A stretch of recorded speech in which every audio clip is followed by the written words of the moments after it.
आज डाउटनेट आप डाउनलोड करें। डाउटनेट पर अपने सभी गणित, रसायन विज्ञान, भौतिक विज्ञान और जीव विज्ञान के डाउट्स का करो सफाया। बस प्रश्न की फोटो खींचो, एक ही प्रश्न को क्रॉप करो और तुरंत वीडियो सोल्यूशन पाओ। अभी डाउनलोड करें। प्रश्न हमसे पूछा गया है कि ध्वनि के लिए जल तथा वायु में से कौन सा माध्यम सघन है। अब यदि हम देखें तब ध्वनि के लिए सबसे पहले हम जानते हैं ध्वनि के संचरण के लिए माध्यम की आवश्यकता होती है। माध्यम की आवश्यकता के अनुसार ध्वनि का एक स्थान से दूसरा स्थान आवागमन या स्थानांतरण हो पाता है। अब यदि हम दो स्थितियों की बात करें, पहले जल के रूप में और दूसरा वायु के रूप में। वायु के रूप में हम यदि लें तब इसे जल के रूप में हम किसी द्रव के लिए इसकी कल्पना करेंगे, वेग की कल्पना, और इसी तरह वायु के लिए हम इसके लिए गैस पर उसके वेग की कल्पना करेंगे। जहां हम दोनों स्थितियों पर देखें तब इस अंतर के अनुसार ध्वनि का वेग माध्यम पर किस प्रकार से निर्भर करता है। जहां ध्वनि का वेग, ध्वनि वेग कहाँ, यदि हम जल की बात करें तब इसे W से प्रदर्शित करते हैं और गैस की बात, वायु की बात करें तब इसे G से प्रदर्शित करेंगे। ध्वनि का वेग किन माध्यम पर निर्भर करता है? द्रव पर W बराबर वर्गमूल K अनुपात D। अब हम इसे समझें तो यह दिए गए पद क्या क्या है। दिए गए पद हैं यहाँ पर, यह बताता है उस द्रव के आयतन, प्रत्यास्थता, गुणांक। आयतन, प्रत्यास्थता, गुणांक से हम क्या समझेंगे कि कोई ऐसा द्रव जिस पर यदि दबाव लगाया जाता है तब वह किस प्रकार विक्षेपित होता है या कितने आसानी से विक्षेपित होता है, तब इसका मान अधिक है। के का मान द्रवों के लिए अधिक होता है। अधिक होने से इसे आसानी से विक्षेपित करना या आसानी से किसी एक छोटे से क्षेत्रफल पर रखना आसान नहीं होता है। चूंकि डी हमें क्या बताता है? द्रव का घनत्व। द्रव का घनत्व, घनत्व से संबंधित यदि यहाँ पर जल की बात हो रही है तब हम उसके घनत्व को जानते हैं। उसका मान होता है 1000 किलोग्राम प्रति मीटर घन।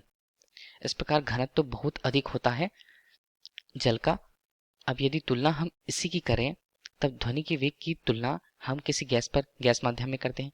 गैस माध्यम के लिए इसे G से प्रस्तुत करेंगे। इसका मान भी किस पर निर्भर करता है? किसी भी प्रकार से K और उसके घनत्व पर। अर्थात हम यहाँ भी कुछ पदों को बता देते हैं।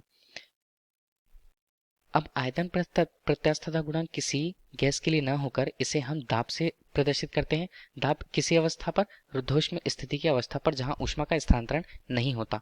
इस प्रकार घनत्व के रूप में हम इसे निम्न प्रकार से इस प्रकार प्रतिस्थापित कर सकते हैं, जहां P उस पर लगाए गए दाब को परिभाषित करता है, गामा का एक निश्चित मान होता है, और D यहाँ पर वायु के घनत्व को बता रहा है। वायु का घनत्व किस प्रकार से लें इसे? वायु के घनत्व का मान होता है लगभग 1.293 किलोग्राम प्रति मीटर घन।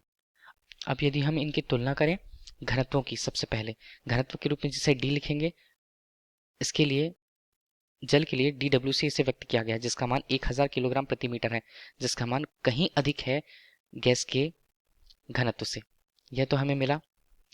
और यदि हम आयतन प्रत्यास्थता गुणांक की ही बात करें तो आयतन प्रत्यास्थता गुणांक का मान भी जल की मात्रा बहुत अधिक होती है गैस के आयतन प्रत्यास्थता गुणांक के। अब यदि इन्हीं दोनों स्थितियों पर हम इसकी तुलना करें तब वेग किस पर प्रतिबंधित होता है? वेग प्रतिबंधित होता है यहाँ पर उनके प्रत्यास्थता गुणांक और DW पर।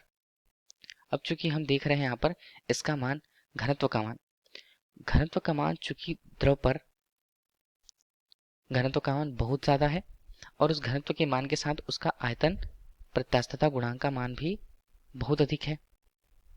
अधिक होने से यहाँ पर हम दोनों स्थितियां यदि हम देखें तब इसके लिए वेग का मान भी अधिक रहने वाला है। अर्थात ध्वनि का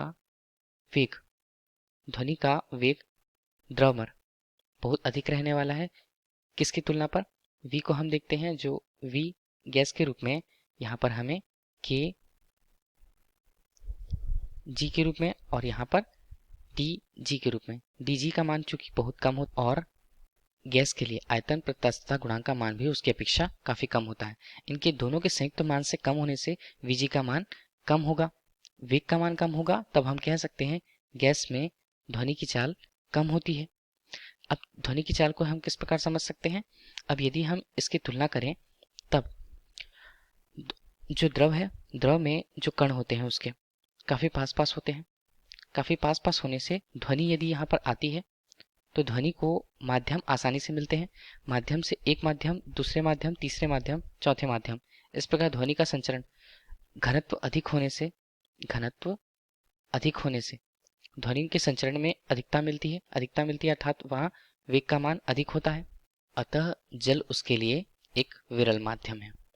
जल ध्वनि की गति के लिए या ध्वनि के वेग के लिए विरल माध्यम है। जबकि यदि हम इसी की तुलना गैस से करते हैं तो गैस के जो कण हैं काफी दूर दूर होते हैं द्रव की अपेक्षा। दूर दूर होने से चूंकि माध्यम की कमी से ध्वनि का एक स्थान से दूसरे स्थान स्थानांतरण द्रव की अपेक्षा घनत्व जो कि यहाँ पर कम है, घनत्व कम होने से एक स्थान से दूसरे स्थान जाने में उसे थोड़ी कठिनाई होती है। थोड़ी कठिनाई होने के कारण उसका वेग यहाँ पर कम होता है और वेग कम होने से इस प्रकार जो वायु का माध्यम है वह ध्वनि के लिए एक सघन माध्यम के रूप में प्रयुक्त होता है। इस प्रकार हम कह सकते हैं प्रश्नानुसार कि ध्वनि के लिए जल और वायु में से कौन सा माध्यम सघन है? तो यहाँ पर वायु का माध्यम सघन है। धन्यवाद। कक्षा 6वीं से 12वीं से लेकर नीट, आईआईटी, जेई वो एडवांस के लेवल तक 1 करोड़ से ज्यादा छात्रों का भरोसा। आज ही डाउनलोड करें डाउटनेट ऐप या व्हाट्सएप करें अपने सारे डाउट्स 8400 400 400 पर।